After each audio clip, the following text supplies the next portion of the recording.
Muy buenas tardes, les damos gracias por su participación en esta sesión. A nombre de Conaxión Salud y de Proncavi, les damos la bienvenida. Yo soy Leticia Aguiar, directora general de Conaxión Salud. Y bueno, la sesión del día de hoy es lactancia materna con respaldo nutricional. Contamos con la presencia de la doctora Cristela Tagle como nuestra ponente. La doctora es pediatra, experta en lactancia materna, y le agradecemos mucho, doctora, que nos acompañe en esta sesión.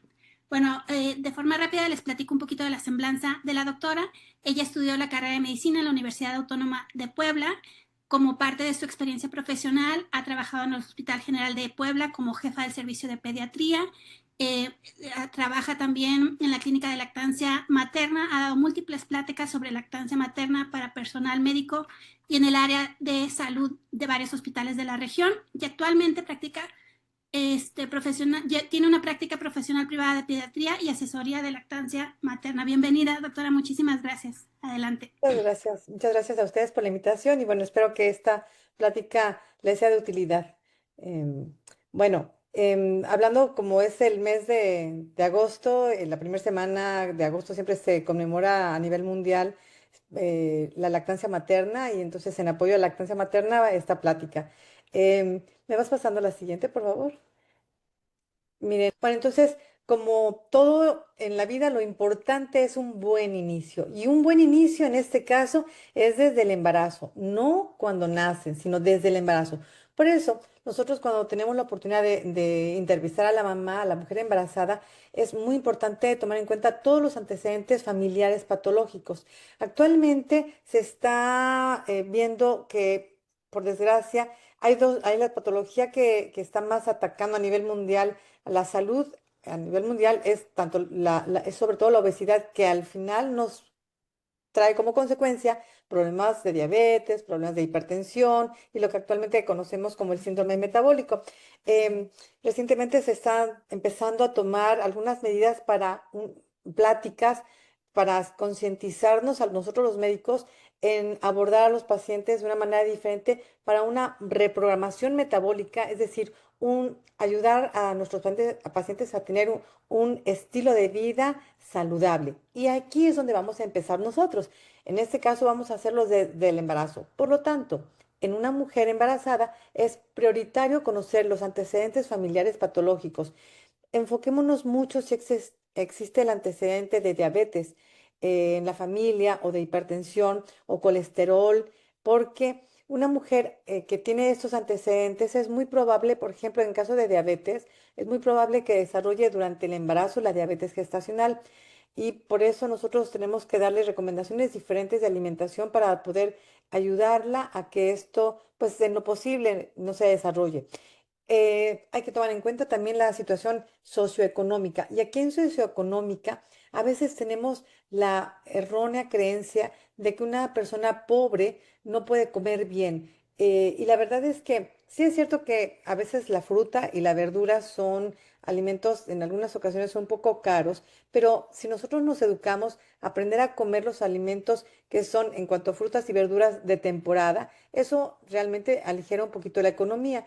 Nada más es tener el gusto de comer esas frutas y verduras desde el embarazo, porque si nosotros educamos a la mamá a un buen comer, obviamente estamos educando a la familia completa y ya no vamos a tener tanto problema como es unos malos hábitos o costumbres que favorecen el que la gente aumente de peso. Por ejemplo, que acostumbran comer muchos alimentos chatarras y a veces a los niños, en lugar de enseñarlos a tomar agua de fruta, los enseñan a tomar sodas o refrescos. Entonces, por eso es importante nosotros también ver qué hábitos tiene la familia, con qué se acostumbran a hidratar, cuáles son los snacks, los entrecomidas que ellos tienen para orientarlos a unas entrecomidas de mejor calidad. A veces también por cuestiones de algún tabú o por su religión, tienen ciertas limitaciones en cuanto a una buena nutrición. Hay que indagar, vamos a tratar de preguntar sobre eso. Ahora, ya hablando del tema de esta plática, básicamente nos vamos a enfocar mucho en los antecedentes de nutrición previos y durante el embarazo. Vamos a ver qué suplementos y qué alimentación le podemos sugerir a la mamá. En eso vamos a estar hablando en esta plática. Y la otra, pues durante el embarazo, también ver este tipo de problemas que a veces sí nos causan ciertas complicaciones en algunas mamás, como a veces el que no tengan una evacuación intestinal adecuada, o que tengan muchos vómitos, o que tengan antojitos que no necesariamente son los más nutritivos, ¿verdad? Para esto, el punto inicial entonces, después de haber preguntado sus antecedentes, es hacer una adecuada evaluación de su estado nutricional. Y la mejor manera de evaluar el estado nutricional es a través de calcular el índice de masa corporal. ¿Me pasa la que sigue? El índice de masa corporal, como ustedes saben bien, es el resultado de dividir lo que es el peso en kilogramos entre la estatura o la talla en metros. Les comento, hago el énfasis en metros porque a veces cuando estamos iniciando en esto, a veces lo dividimos en centímetros, ¿no? Entonces no es, si mide 1,50, pues 1,5. Sí, entonces es importante. Y es de acuerdo de este índice, este cálculo de índice, nosotros vamos a clasificar a la mamá en cuanto a su estado nutricional, si está bajo. Cuando esta relación me habla que tiene menos de 18,5, me sale el índice de masa corporal, yo considero que esa mamá está con un índice bajo o incluso desnutrición. Si está entre 18,5 y 24,9, es el índice de masa corporal que me establece un estado de nutrición correcto de la mamá. Y si está por arriba de 24,5, es decir, de 25 en adelante, esto ya tenemos un sobrepeso, o si es mayor de 30, obeso.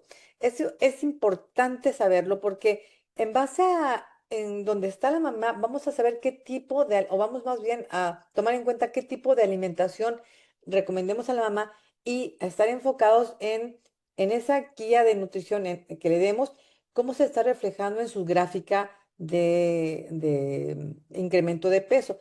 Todas las mujeres embarazadas suben de peso, y entonces pasamos a la que sigue. Nosotros tenemos diferentes incrementos de peso dependiendo de en dónde esté. Por ejemplo, la ganancia de peso mínima que esperamos para mamá, por ejemplo, si el índice es por debajo del índice de masa corporal, como que se considera como desnutrición, estaríamos hasta la semana 20 de 3,7 kilos por mes. Si la semana de 30 en adelante, 8,9. En total, estaremos hablando que en total, entre lo que sumó hasta la semana 20 y hasta la 30, un total de 14,2 kilos. Esto es diferente para cuando tiene su peso dentro de lo normal, porque puede ser hasta 12,8, pero si está en sobrepeso o en obesidad, esto debe ser menos. No puede subir de peso igual una mamá embarazada que está con obesidad que una mamá desnutrida. ¿Me pasa la que sigue, por favor? Para evaluar el estado nutricional, entonces aquí, ahora sí, ganancia de pesos en caso de gemelares. También vamos a clasificar si la mamá está embarazada, pero el embarazo es gemelar, cambia totalmente. Y hacemos lo mismo, tenemos la clasificación si está por debajo del índice de masa corporal esperado, está en estado normal o está en sobrepeso u obesidad. Esto va a variar. Estas gráficas no se las tienen que aprender. Yo lo que les sugiero es tenerlas a la mano, se les va a hacer llegar a ustedes para que las tengan ahí de referencia y hagan uso de ellas. ¿Me pasa la que sigue? Entonces, van a ver aquí como, por ejemplo, existen gráficas para poder establecer cómo va incrementando el peso una mujer con bajo peso, la que sigue, con peso normal, la que sigue, sobrepeso y en obesidad. Entonces, cada una de ellas va a tener un incremento diferente. Entonces, estas gráficas también se les van a hacer llegar para que ustedes las tengan y puedan dar seguimiento a sus pacientes. Entonces, en base a esto, nosotros ya vamos a clasificar, a tomar en cuenta más bien cómo vamos a dar los nutrientes en base al trimestre que esté cursando, porque las necesidades en el metabolismo son diferentes. En el primer trimestre, nosotros a una mujer que está embarazada vamos a agregarle, de acuerdo a su estado nutricional, 85 kilocalorías más por día. ¿Por qué nada más 85? Bueno, porque el crecimiento fetal es rápido, pero generalmente aquí los requerimientos nutricionales no son mayores al estado previo. Entonces no hay necesidad de tantas calorías darle extra. Pero por supuesto que es importantísimo identificar si existe un antecedente de déficit nutricional, porque entonces ahí sí vamos a tener que dar un poquito más. Aquí lo recomendable es tal vez que no coma más, pero sí que coma alimentos de alta densidad nutricional, que no sean alimentos chatarra. En el segundo trimestre, aquí sí es donde ya sí sigue creciendo el bebé, pero ya en mayor cantidad. Por lo tanto, la cantidad de kilocalorías que agregamos por día son entre 285 y 340.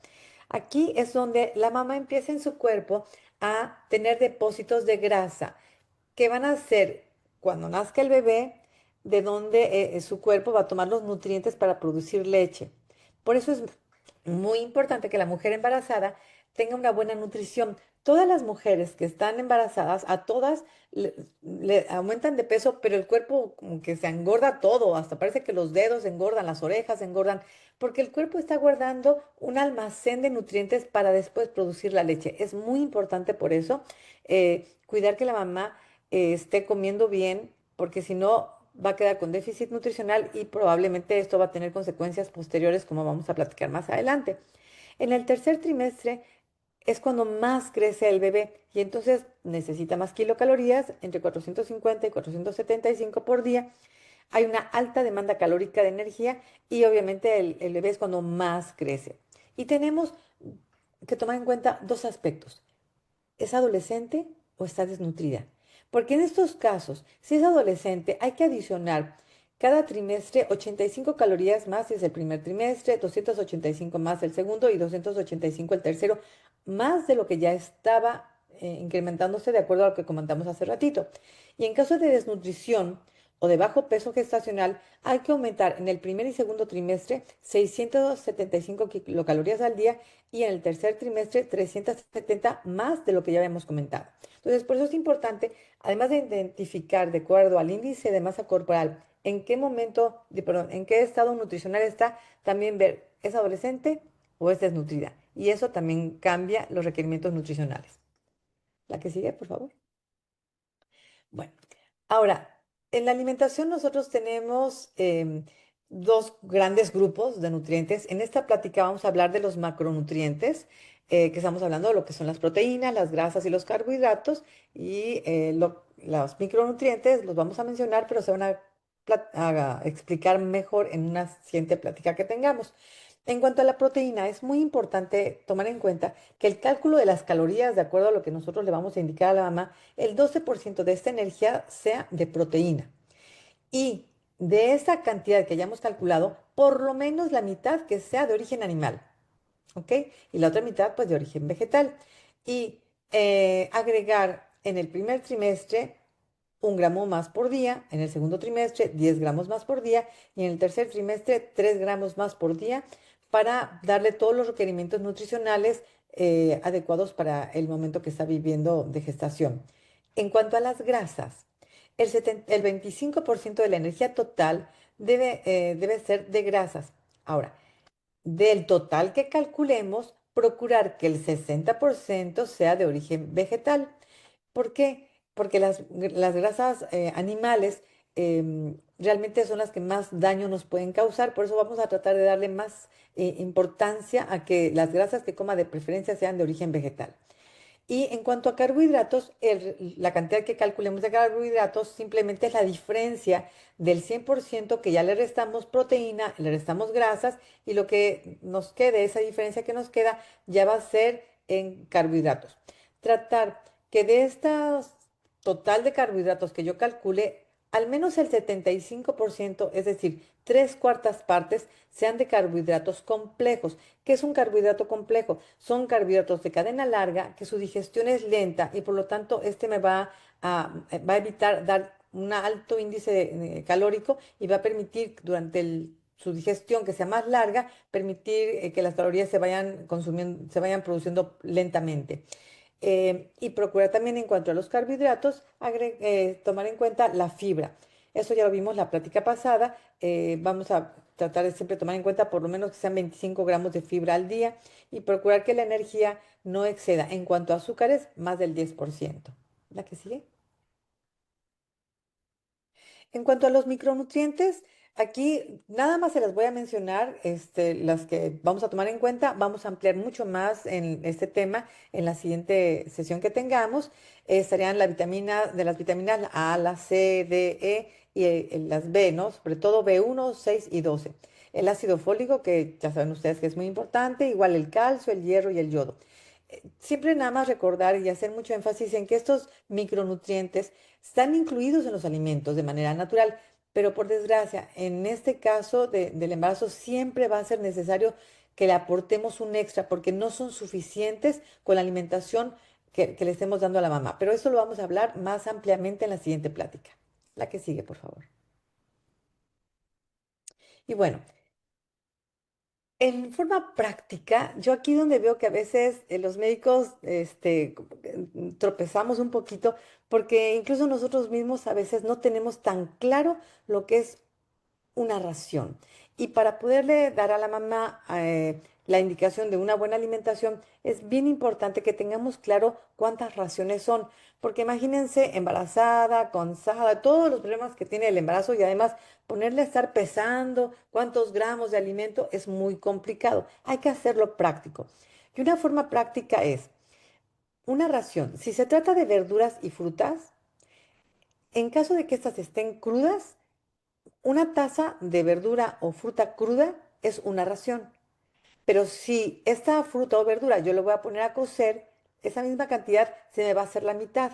Por lo tanto, para calcular raciones, si están cocidas, que casi siempre las verduras son las que comemos cocidas, media taza es una ración y una taza, si está cruda, es una ración. Mucho cuidado porque muchas mamás se confunden y a veces si a su sopa de verduras le ponen 5 verduras diferentes, pero juntan todas las verduras y apenas junta una taza, no son 5 raciones, aunque sean 5 verduras, apenas son 2 raciones porque, acuérdense, como está cocida, son 2 medias tazas, haría una taza, es apenas 2 raciones. Esto es importante tomarlo en cuenta porque, les digo, es muy común que nos confundamos. A veces la mamá dice, ah, pues al sándwich le pongo una rebanada de jitomate y pareciera que eso ya es una ración y eso no puede ser una ración. En cuanto a los cereales, aquí en los cereales tenemos muchos ejemplos y a veces nos queda hay mucha duda porque hay una gran variedad o de forma de cómo los medimos dependiendo qué sea y si está enriquecido o no, si es integral o no. Entonces, en general les puedo decir que una ración más o menos equivale a 20 a 30 gramos.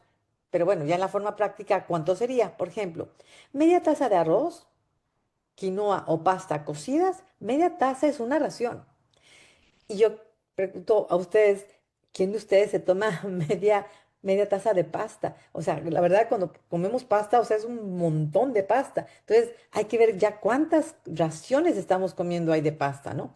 Una tortilla es una ración, pero si la tortilla es de maíz, exacto, es una ración. Pero si esta tortilla es de harina, una tortilla de harina ya son 2 raciones. ¿Por qué? Porque media tortilla de harina es apenas una ración. En cuanto a galletas, esas galletas que parecen como las más saludables, las que no tienen tantas calorías, no. De las galletas, por ejemplo, saladitas o marías, 3 galletitas son una ración. Una pieza de pan blanco es una ración. 2 rebanadas de pan de caja es una ración. Y aquí no sé si me podrías poner el enlace en ver más equivalencias. Les vamos a hacer llegar este enlace donde, si lo puedes ver hacia abajo, aquí viene una gran cantidad de alimentos para que también la tengan a la mano. Y yo lo que les sugeriría a ustedes es, ahora que vayan a cenar, procuren ver cuánto comieron de raciones. Practíquenlo, como médico de verdad ayuda mucho a que empecemos a practicar en nuestra alimentación. A ver, estoy comiendo tantas raciones para que así yo se lo pueda transmitir igual de fácil a mi paciente. Es muy difícil aprenderme de memoria todo esto, imposible prácticamente. Pero si yo en lo que sé no tengo aquí mi enlace y empiezo a checar cuántas raciones, me voy a sorprender porque ahí es donde nos damos cuenta que a veces nos pasamos, sobre todo en raciones de cereales. Muchas gracias. Entonces, este enlace se les va a hacer llegar a ustedes. En cuanto a carne, esto pues ya lo hemos aprendido muchas veces, más o menos siempre se ha considerado, son 70 gramos o medio pescado mediano, pero se habla mucho de la palma, ¿no? O sea, toma el tamaño de carne que sea más o menos del tamaño de tu palma. O sea, aquí va a depender el tamaño de la palma de la persona y si el bistec está gordo o está aplanado, ¿no? Pero bueno, más o menos son 70 gramos. En leguminosas, las leguminosas que son frijol, lenteja, haba, garbanzo, todas esas son leguminosas y una taza de leguminosas es una ración. Y aquí nos pasa al revés de los cereales. A veces nos ponemos un puñito de frijoles y ya pensamos que comimos frijoles, pero a veces eso no es una ración.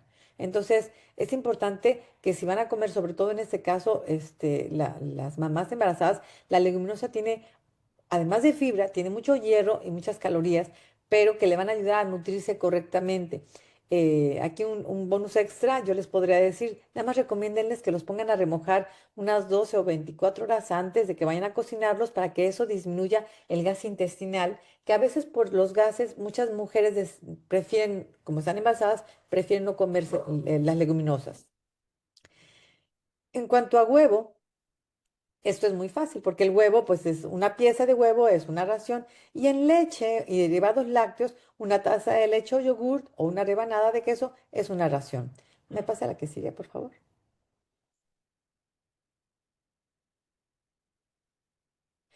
Y ya vimos cuánto es una ración. Ahora, ¿cuánto tengo que comer? Porque pues, sí, esas son las raciones, pero ¿cuánto? Miren, tomando en cuenta que una mujer embarazada requiere más calorías, por eso aquí aumenta el número de raciones de cereales que el estándar. En general, de 9 a 11 raciones de cereal al día, esto es en 24 horas, de 4 a 5 de verdura, de 3 a 4 de fruta, 3 de leche o derivados lácteos y 3 de carne o leguminosas. ¿Se acuerdan que cuando hablábamos de la proteína, estábamos hablando de proteínas tanto animal como proteínas vegetales? Por eso hablamos de 3 de carne o leguminosas. Por eso les sugiero nuevamente hacer este ejercicio traten un fin de semana que sea más fácil, tratar de ver cuánto estamos comiendo, ¿no? Para poder tener idea y ver, ay, con razón estoy subiendo de peso, ¿no? O a lo mejor no estoy evacuando mi intestino correctamente porque no estoy comiendo la cantidad correcta de fibra. En cuanto al incremento en todo el embarazo en base al índice de masa corporal, entonces, en conclusión, una mamá en peso normal, lo recomendable es que suba más o menos entre 11 y 16 kilos en todo el embarazo. Si está en sobrepeso, tiene que ser menos, de 4,5 a 9 kilos. Pero si ella tiene déficit de ponderal, está baja de peso, entonces de 16 a 18. Y si es gemelar, esto cambia totalmente porque es de 16,5 a 24,5. Pero tomando en cuenta que es gemelar. Entonces, una buena alimentación, si yo cuido a la mujer embarazada en que tener una buena alimentación y si está en el peso normal, la mantengo en peso normal, si está desnutrida, la llevo a un peso normal y si está obesa o tiene sobrepeso, la llevo a peso normal, esto va a ayudar a evitar, por ejemplo, que incrementen de peso excesivamente, que tengan diabetes gestacional, por lo que comentábamos hace ratito, cuando hay antecedentes de diabetes, favorece mucho la diabetes gestacional. Y obviamente vamos a disminuir el riesgo, la probabilidad de que se termine el nacimiento por vía cesárea. También va a evitar anemia e infecciones en la madre, partos prematuros y recién nacidos de bajo peso. La que sigue, por favor.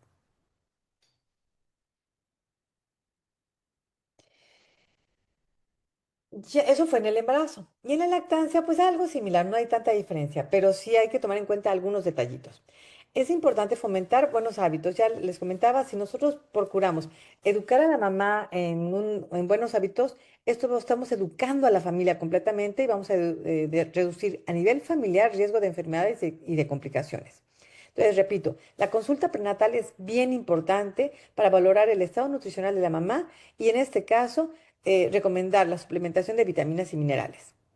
Durante el embarazo y la lactancia, pues lo que vimos la plática pasada, completar lo que son las 5 reglas de alimentación que hablábamos, ¿no? Que una alimentación adecuada debe ser suficiente, debe ser variada, completa, equilibrada, adecuada, y son las 5 reglas, pero vamos a adecuarle también, agregarle, perdón, el inocua, es decir, que no nos haga daño. Vamos a ver al ratito algunos detalles al respecto. Y en cuanto a las recomendaciones de la OMS, que nos da 10 recomendaciones, estas, ¿se acuerdan? Hablamos estas recomendaciones acerca de que los alimentos sean higiénicos, de que estén bien cocinados y que si nosotros los acabamos de cocinar, lo ideal es consumirlos inmediatamente. Ahorita que estamos en verano, es bien fácil que los alimentos se descompongan y nos hagan daño. Tener también, si yo no me lo voy a comer en ese momento del alimento, tenerlos bien guardados y en caso que los haya guardado, tratar de que cuando los vaya a recalentar, los recaliente bien y evitar, es bien importante, y eso por desgracia es un hábito que a veces se presenta mucho en las cocinas, que no haya contacto entre alimentos que están crudos o que los comemos crudos con los cocidos. porque sí se favorece el paso de gérmenes.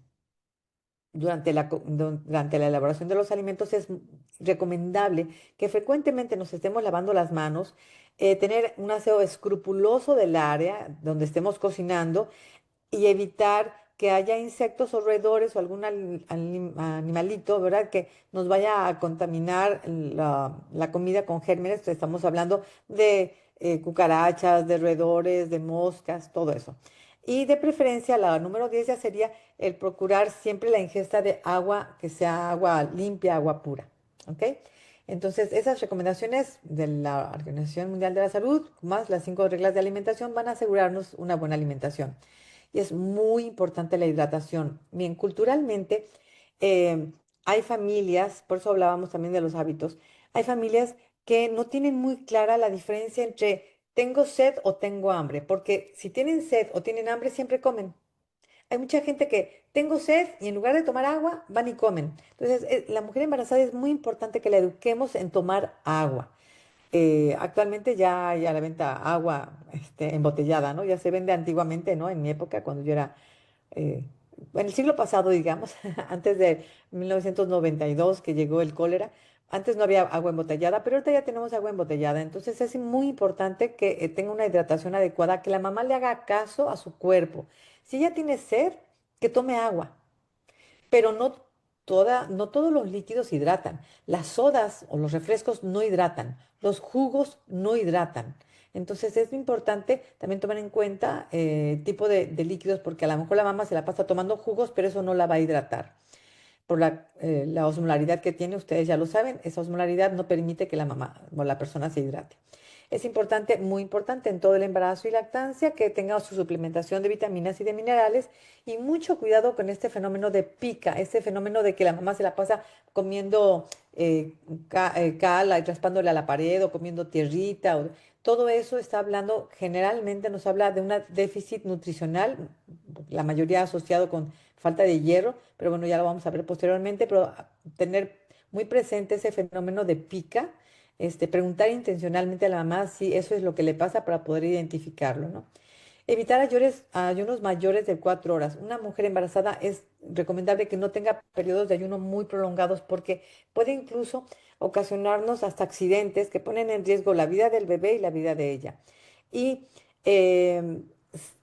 ahorita pues, es muy común que encontrarnos con mujeres jóvenes que han decidido tener una dieta vegetariana o vegana y en ese caso pues no entrar en controversia con ellas, sino apoyarlas, pero sí asegurarnos que tengan un consumo de calcio y de proteínas adecuados, igual que suplementación de vitamina B12 y vitamina D. En este aspecto, en cuanto a la vitamina D, pues la exposición solar, que se expongan al sol, que se puedan tener por lo menos sus 15 minutos de sol diario.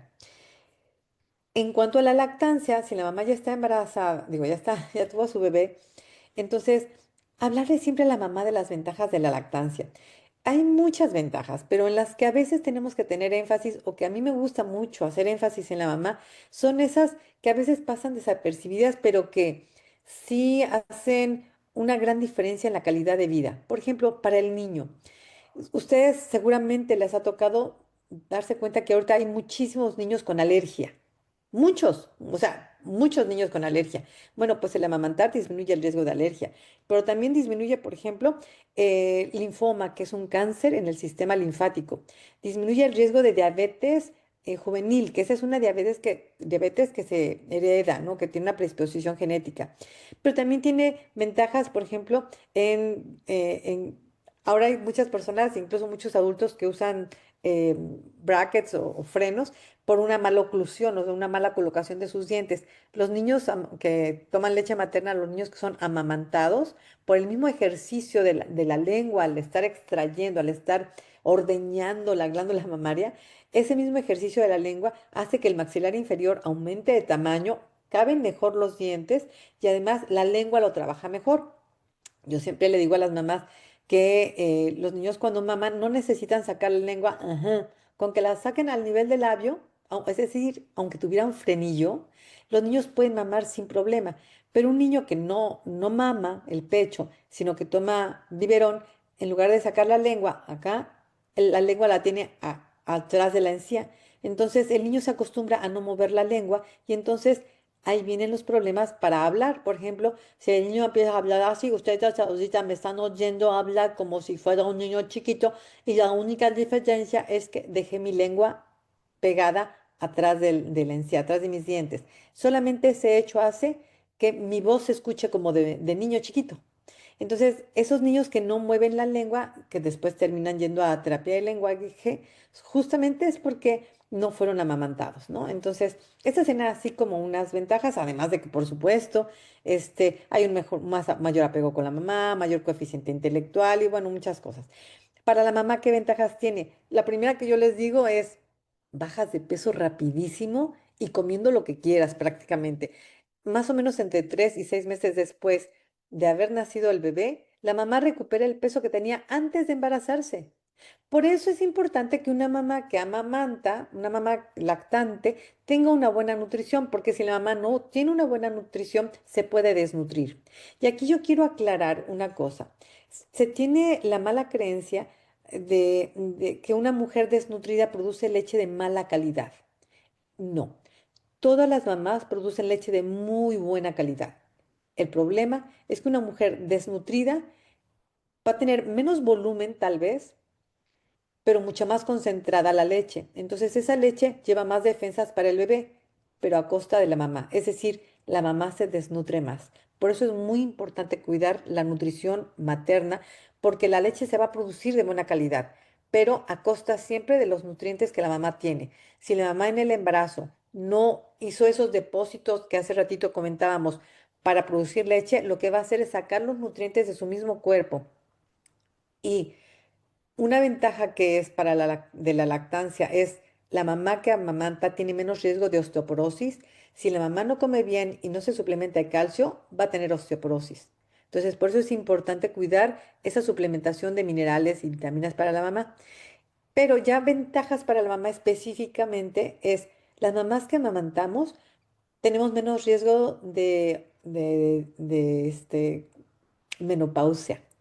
Entonces, créanme que esa es una gran ventaja tanto para la mamá como para el papá y para toda la familia, porque cuando andan menopáusicas se pone así como que un poco complicado el asunto y amamantar ayuda a tener menos riesgo. Pero también otra cosa que es bien importante, y hablando específicamente de mujeres, disminuye hasta 30 veces el riesgo de cáncer mamario. Y ustedes saben la gran cantidad de personas que están teniendo cáncer de mama y el amamantar disminuye mucho ese riesgo. Entonces, así como eso, además de que se ahorran alrededor de $10,000 al año por amamantar, ya con eso convencen al papá, ¿verdad? Pero entonces, tiene muchas más ventajas, no me puedo alargar más porque aquí podría echarme 4 horas hablando de ventajas, pero pues no es el enfoque de esta plática. Ustedes las van a poder encontrar, nada más busquen una buena página en internet donde vengan de la OMS y de la Academia Americana de Pediatría y van a encontrar mucha información. Entonces, para tener una buena lactancia se necesita un buen apego. ¿Qué es el apego? Miren, si este fuera viendo de lado el pecho de la mamá, este es el pezón, esta parte es la areola, esta es la boca del bebé, paladar, lengua, apego correcto es que el bebé abra la boca y meta todo esto, para que con la lengua haga esto, ¿ok? Si la mamá sostiene el pecho con la mano aquí así, el bebé aquí pellizca, además de destrozarle el pezón a la mamá, no le va a salir leche y vienen todas las tragedias que seguramente ustedes han escuchado de la lactancia. Entonces, la manera de sostener el pecho no es con la mano aquí, sino es más atrás para permitir que el bebé tenga un buen apego. La frecuencia de la tetada y la duración de la tetada. El bebé debe comer a libre demanda, es decir, permitirle que haga caso a su cuerpo, pero para que podamos hacer esto, tengo que dejarlo previamente satisfecho. Es decir, yo tengo que asegurarme que ahorita que estoy amamantando a mi bebé, lo amamante hasta que mi bebé me diga, ya no quiero más. No es hasta que se duerma o hasta que él solito suelte el pecho. Una cosa es quedarse dormido, soltar el pecho y otra cosa es quedar satisfecho.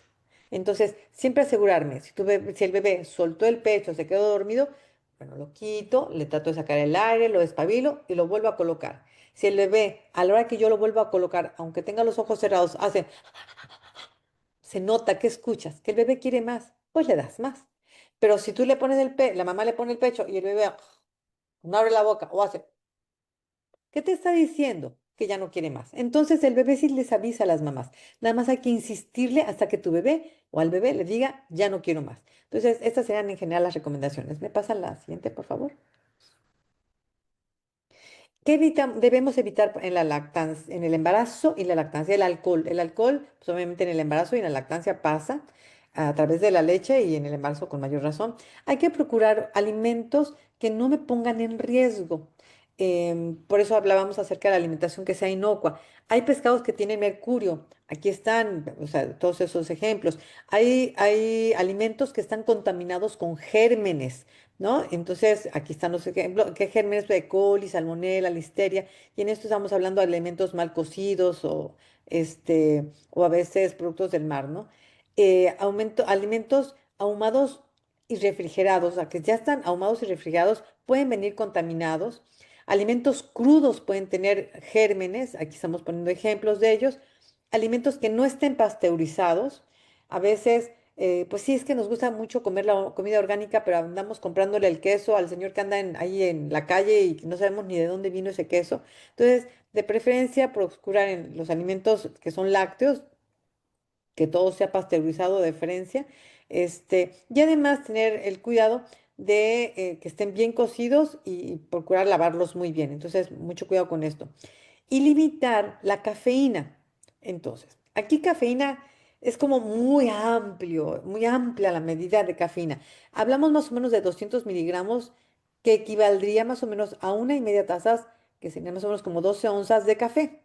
Pero hay otros productos que tienen cafeína, que son muchos. Entonces, ¿me pasa la siguiente? En la siguiente cuadro también viene, digo, no es para que nos pongamos ahorita a hacer sumas, pero más o menos una idea de cuánta cafeína tiene cada bebida o alimento. Entonces, también esta se les va a entregar para que más o menos vayan teniendo práctica. Yo lo que de verdad les sugiero es que hacer ese ejercicio, el ejercicio de, bueno, hoy en la noche, al ratito que van a cenar, cenen y ya que cenan, a ver cuánto tomé de cafeína, cuántas raciones fueron, hacer la práctica. Si empezamos nosotros a practicarlo con nuestra propia comida, va a ser más fácil que nosotros podamos orientar a nuestros pacientes. Si yo lo tengo claro aquí, lo puedo transmitir más fácilmente. La que sigue, por favor. Entonces, el bonus extra de esta plática es este. La vez pasada alguien me preguntaba que cómo disminuir el vómito y yo le dije, la verdad es que no sé. Entonces estuve investigando y entonces aquí hay 4 puntos que en el embarazo se pueden presentar y que a veces podemos hacer cosas que nos ayuden a disminuirlas. Por ejemplo, cuando hay náusea o vómito, está causado generalmente por una actividad hormonal y esto también va a depender de la sensibilidad de cada mamá. ¿Qué puede disminuir ese estado de náusea o el vómito? Por un lado sería comer galletas, ya sea saladitas, tostadas, en el transcurso del día, estar comiendo galletitas, para que quite esa sensación de malestar. También se recomienda agregar un poco de jengibre a los alimentos, poco jengibre, y eso va a depender de la mamá, si le gusta, si no le gusta, pues que no lo haga. Es muy importante evitar que se tomen las vitaminas en ayuno. A muchas mamás les causa mucha náusea las vitaminas, que no las tomen en ayuno. Y también lo que ocasiona es que les ayuda a disminuir esa náusea es poder chupar o estar saboreando algún caramelo duro, que lo tenga en la boca para estar produciendo salivación, pero como caramelo duro. Cuando hay acidez estomacal, que esto se da generalmente por esa presión que hace la matriz sobre el estómago, aquí lo ideal sería pues comer lento y en pequeñas cantidades. Una recomendación que a veces vale la pena sugerirse a las mamás porque en general, pues la verdad nadie nos lo dijo, pocas veces el médico sabe esto, pero un alimento debemos masticarlo idealmente de 25 a 30 veces, hasta 50 veces tenerlo en la boca, masticándolo. Hagan ese ejercicio cuando tomen al ratito una galletita. Vean cuántas veces mastican. La verdad, muchas veces tragamos. O sea, uno, dos y, ¿no? O sea, no llegamos ni a 15 veces.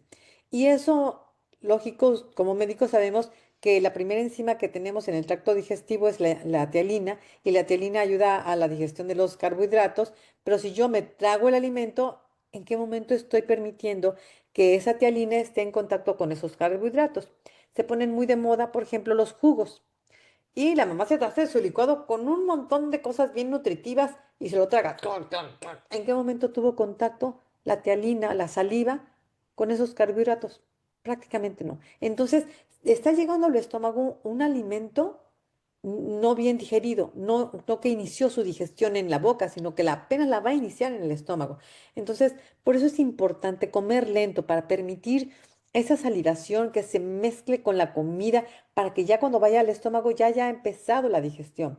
Y comer en cantidades pequeñas. Fraccionar las comidas, no dar un atracón y después quedarse en ayuno mucho tiempo.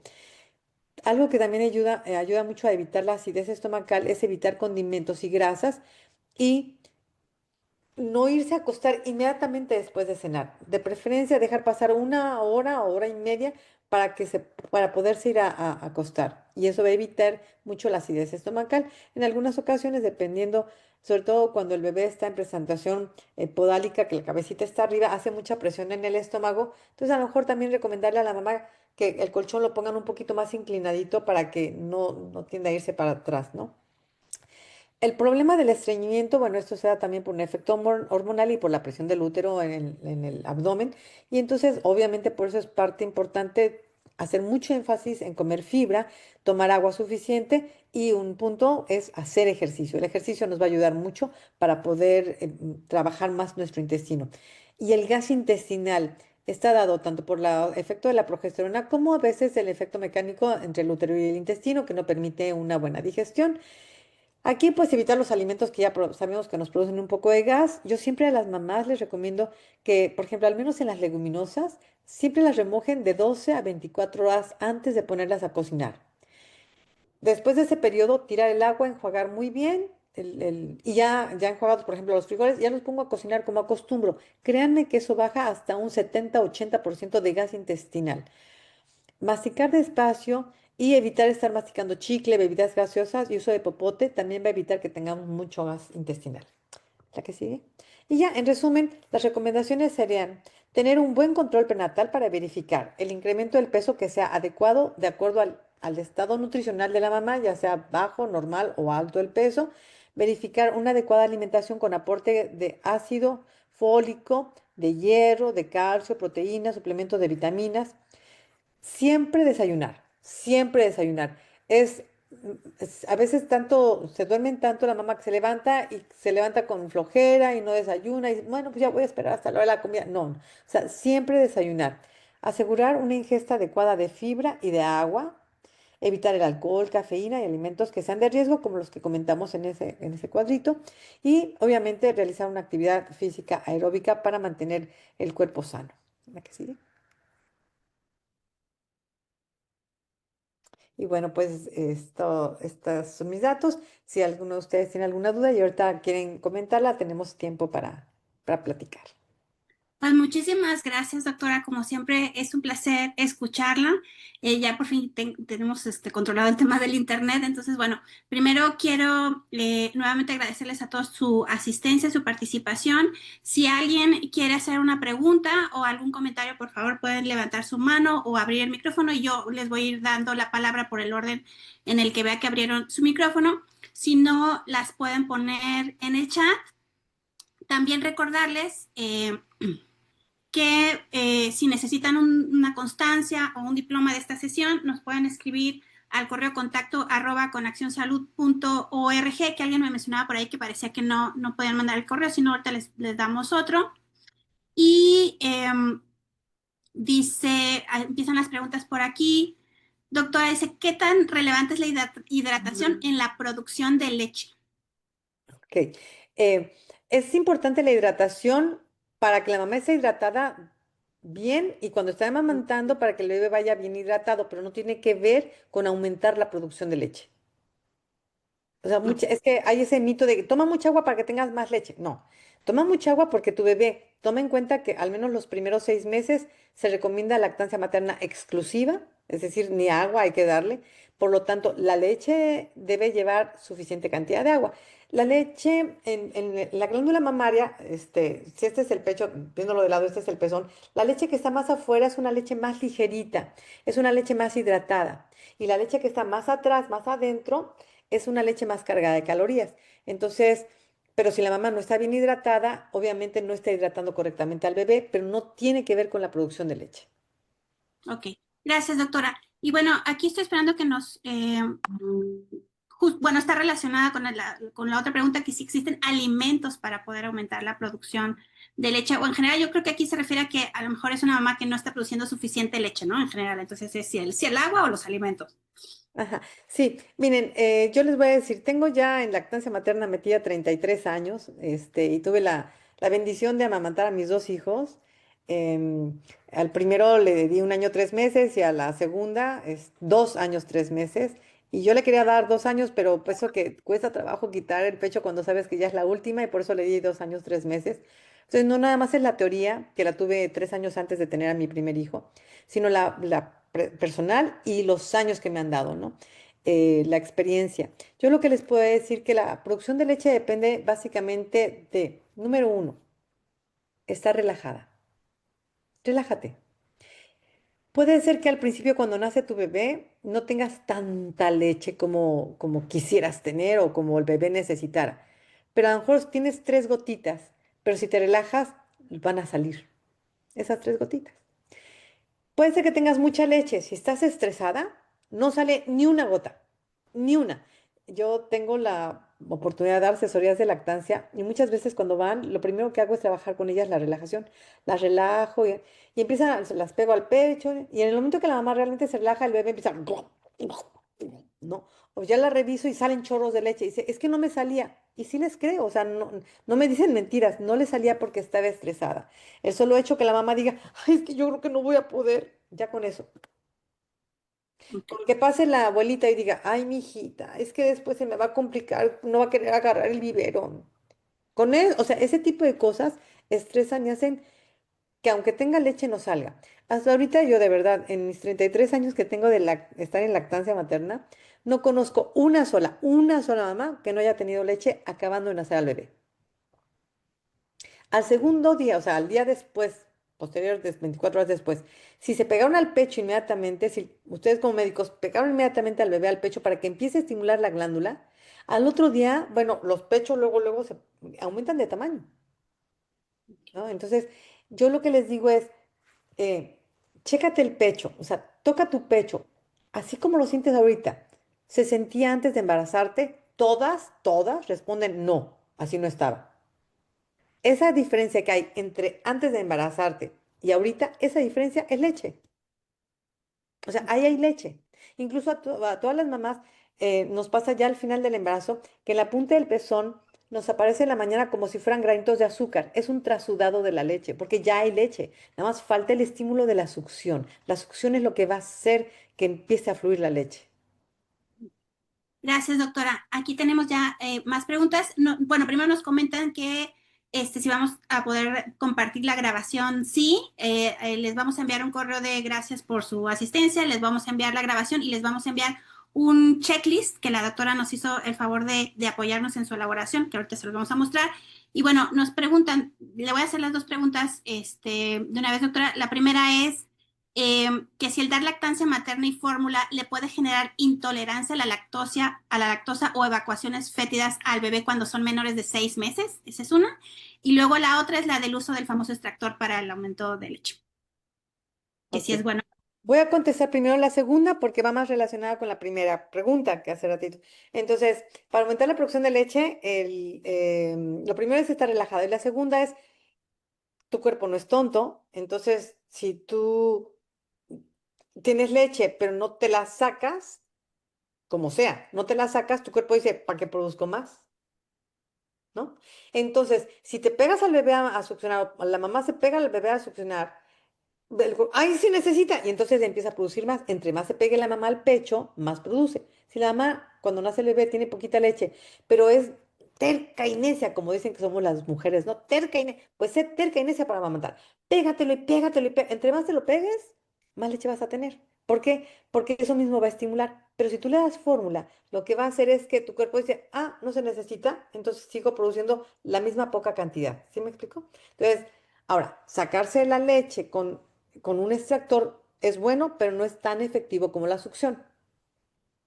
El extractor no logra sacar arriba del 60-70% de la leche y el bebé logra sacar hasta el 80, casi 90% de la leche. Entonces, es bueno, yo lo que le recomiendo a la mamá, ¿quieres tener mucha leche? Pégate al bebé de este lado y ponte el extractor del otro lado, ¿no? Y entonces parece que tienes gemelos y produces mucha más leche. Entonces, para el extractor es bueno, sí es bueno, nada más cuidar que no sea un extractor que te lastime, porque no por tener mucha fuerza va a ser el mejor extractor. Yo muchas veces, la verdad, les recomiendo extraerse con la mano, ¿no? Como extraerse con la mano la leche y no se lastiman, pero los extractores, por ejemplo, uno que voy a decir que lastima mucho a veces el Evenflo, ese lastima mucho. Y el tiraleche, esa cosita que se manejaba mucho antes, ¿no? Que es de vidrio, con una perita se la ponen, que es de vidrio, y con la perita le sacan, la verdad, ese no sirve para nada, puede lastimar, entonces es mejor no usarlo. Bueno, y ahora, con respecto a Tolerancia a la... la intolerancia al lácteo, ok. Cuando a un bebé le dan fórmula, va a oler feo porque la fórmula lleva adicionada hierro artificial, entre otras cosas, y entonces siempre un bebé que toma fórmula va a ser el aroma muy feo y la evacuación fea. El dar solo leche materna o dar leche materna y fórmula no tiene nada que ver con la intolerancia a la lactosa. No tiene nada que ver. Eh, la intolerancia a la lactosa es una cuestión, intolerancia a la lactosa es una cuestión diferente. Esto se debe a que, si estamos hablando de un bebé sano, ¿no? La producción de enzima en el intestino para desdoblar esa lactosa que va en la leche no es tanta. Entonces, si le estás dando una fórmula, y el bebé tiene menos cantidad de lactasa, menos enzima, pues a lo mejor le puede ocasionar una intolerancia. Pero si la mamá además toma muchos lácteos, entonces su leche va cargada de más lactosa. Entonces, ese sería el motivo de la intolerancia a la lactosa. Yo quiero aprovechar esta pregunta para más bien decir por qué las personas que estamos enamoradas de la lactancia materna no recomendamos dar biberón, porque yo les decía hace ratito, si este es el pecho viéndolo de lado, este es el paladar y esta es la lengua, el bebé mama extrayendo, hacia esto, ¿ok? O sea, la lengua la trabaja. Pero si este fuera el chupón del biberón y el bebé lo que hace es abre la boca, siente lo duro del biberón, lo que hace el bebé es meter la lengua y entonces mama con las encías. Entonces, cuando la mamá le quiere dar pecho, lo que va a hacer es morderla. Y ya no saca la lengua y ya no le sale leche. Si el bebé mama con la lengua aquí, no le va a salir nunca leche. Entonces, el enemigo número uno para la lactancia es el biberón. Yo lo que le sugiero a las mamás es tampoco queremos que el bebé se muera de hambre. Ofrécele la leche que tu pediatra te indique, pero en vasito, o que el médico te indique, pero dásela en vasito. O sea, calcula tú como médico, calcula el volumen de leche que le corresponde al bebé y dénsela en vasito esos de medicamento. Yo normalmente ahí en el consultorio les enseño, le saco leche a la mamá y pongo al bebé sentadito y así. El bebé cuando están embarazadas, ¿cómo está en los últimos meses de embarazo? Está de cabeza. Y así de cabeza, o sea, la cabeza abajo y el cuerpo arriba. Y así de cabeza está tragando líquido amniótico. O sea, el bebé sabe tragar, no pasa nada, no se va a ahogar. Entonces, lo pones así sentadito, ya cucharaditas, un vasito tequilerito, un vasito de medicamento, le vas dando pequeñas cantidades y el bebé perfectamente lo toma, ¿no? Para evitar que muerda a la mamá o evitar que rechace el pecho porque ya no sabe mamar con la lengua, Ok. ¿sí? Gracias, doctora. Aquí tenemos otras preguntas. Dice, ¿cuáles son los suplementos recomendados en mujeres que lactan? De minerales y vitaminas. Es que ese tema no me adentré más porque lo vamos a platicar en la siguiente plática que vamos a tener. Vamos a hablar acerca de todas las vitaminas, minerales y todos los suplementos. Ok. Y si no, también tenemos una grabación, o sea, los que no puedan asistir les vamos a mandar la grabación. Y también tenemos una guía de micronutrientes que también les podemos compartir y que ahorita les voy a enseñar en qué parte del sitio web está, también si necesitan esa información. Entonces preguntan, en cuestiones más específicas, ¿cómo podríamos orientar o intervenir en cuestión de que la madre requiera fármacos para padecimientos específicos? Por ejemplo, si tiene alta presión, si tiene diabetes. En ese caso, ¿el fármaco afecta la calidad de la leche? No, no. Ok, en general, miren, la verdad, casi ningún medicamento está contraindicado en la lactancia. Casi ninguno. Muchos pasan a través de la leche, pero son cantidades mínimas que no. Hay una página, si quieren anotarla, es ELACT, ELACT, y ahí te metes así, ELACT. Y ahí en esa, todos los medicamentos vienen y ahí te dicen si es compatible, está en verde, amarillo o rojo. Como médicos ustedes pueden buscar, pones en la página esa, pones y ahí te dice de todo, o sea, no tengan miedo. La mayoría no están contraindicados. ¿Cuáles están contraindicados? Por ejemplo, así fácilmente, el ácido acetil salicílico. Ese ni en el embarazo ni en la lactancia están recomendados, ¿no? No están recomendados, por ejemplo, medicamentos que bajen las defensas, por ejemplo, medicamentos esteroides o pacientes que van a recibir tratamiento quimioterapia, ¿no? De los antibióticos prácticamente casi todos están permitidos, pero por ejemplo las tetraciclinas, pues esas no se recomiendan, las quinolonas, ¿no? Esas de preferencia, no. Pero la mayoría de antibióticos que manejamos como médicos son los betalactámicos y no están contraindicados, ¿no? Entonces, son muy pocos los medicamentos contraindicados y para presión alta hay unos que están recomendados y hay otros que no están recomendados, pero les digo, esta guía en ELACT, así, ELACT, ELACT, em, tiene todos los medicamentos, todos, para que no se asusten. Entonces, por ejemplo, yo lo que les recomiendo es, siempre en lactancia les digo, si lo hacías en el embarazo, lo puedes hacer en la lactancia. Por ejemplo, van a ir al dentista y la mamá le van a hacer algún tratamiento en la lactancia, que lo traten como si estuviera embarazada, es decir, que le pongan la gilocaína simple, que no la pongan con epinefrina, por ejemplo, ¿no? Entonces, nada más por sentido común, si en el embarazo lo hacía, lo puedo hacer en la lactancia. Si en el embarazo yo no tomaba café, pues no tomo café. Si tomaba poquito café, seguramente mi cuerpo está acostumbrado y el bebé también va a estar acostumbrado a esa cantidad. ¿Sí me explico? Es eh, como puro sentido común. eh, la mayoría de medicamentos no está contraindicado, pero de esa página les va a ayudar mucho. Aquí alguien tuvo la amabilidad de poner, Erika Altamirano tuvo la amabilidad de poner e-lactancia.com. Ahí está el link si lo quieren ver en la conversación. Ahí ya nos apoyaron en eso. Gracias. Y también Erika es la que hace la siguiente pregunta. Dice, buenas tardes, doctora, mil gracias por la información. Mi duda es la siguiente. He visto a varias mamis le dan probióticos para generar más leche. ¿Esto tiene algún fundamento científico? No, no, para producir más leche, no. Ahorita se están manejando probióticos para muchas cosas. Yo no he visto que haya alguno que sea específico para producir leche. Pero es que el cerebro es tan potente. Si yo me tomo eso creyendo que voy a tener leche, seguramente la mamá, es que les digo, pasa que la paciente llega a mi consultorio. Y en el momento que me ve, empieza a producir un montón de leche, nada más porque cree que yo la voy a ayudar. Entonces, muchas veces los probióticos, muchos de estos medicamentos pueden ayudar. Si hay galactogogos, si hay medicamentos galactogogos, hay un sobrecito que se llama Galactogil, que también se puede usar, pero yo la verdad no les recomiendo usar galactogogos porque muchas veces sí tiene leche, lo que falta es que fluya la leche. Y si tú haces que tenga más leche, va a tener mastitis porque se le van a tapar los conductos y se va a complicar todo. Entonces, sí es preferible ayudar a la mamá para que salga esa leche y no estar dándole medicamentos, por ejemplo, que está como el fenogreco o bueno, hay otros, pero no voy a comentar porque la verdad es que ni al caso, ¿no? Hay una mamá que me decía, doctora, cada vez que yo como espinacas, produzco mucha leche. Ah, pues adelante. Adelante, sigue comiendo, ¿no? Lo que sí les digo es, el atole no más las engorda, pero si la suegra te recomienda tomar una taza de atole y a ti te gusta el atole, tómate la taza frente a tu suegra, para que la suegra esté contenta y a ti te gusta el atole. Pero si a ti no te gusta el atole, dile a tu esposo, oye, dile a tu mamá que no sirve. ¿Sí me explicó? Porque si no, nada más me las engordan y no sirve. Sirve, por ejemplo, pero pues tampoco le vas a recomendar la malta. Entonces, tomarse cervecita, por eso, además de que la relaja, la malta sí está científicamente asociado con el aumento de la producción de leche. Pero pues no, no, o sea, sí pasa el alcohol a través de la leche, entonces tampoco vas a decirle a la señora que se tome, mejor la relajas, ¿no? Mejor darle técnicas de relajación.